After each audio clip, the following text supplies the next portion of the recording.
আমার বাতিজির লাগে কারো লাগে শত্রুতা ছিল না, হ্যাঁ, কোনো ইয়া ছিল না।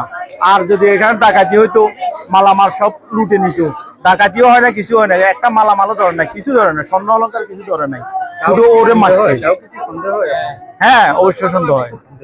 ওর স্বামীর সাথে কথা বলছি, ওর স্বামী আমাদেরকে ইঙ্গিত দিয়েছে এদের পারিবারিক দ্বন্দ্বের কারণে এইটাও হতে পারে।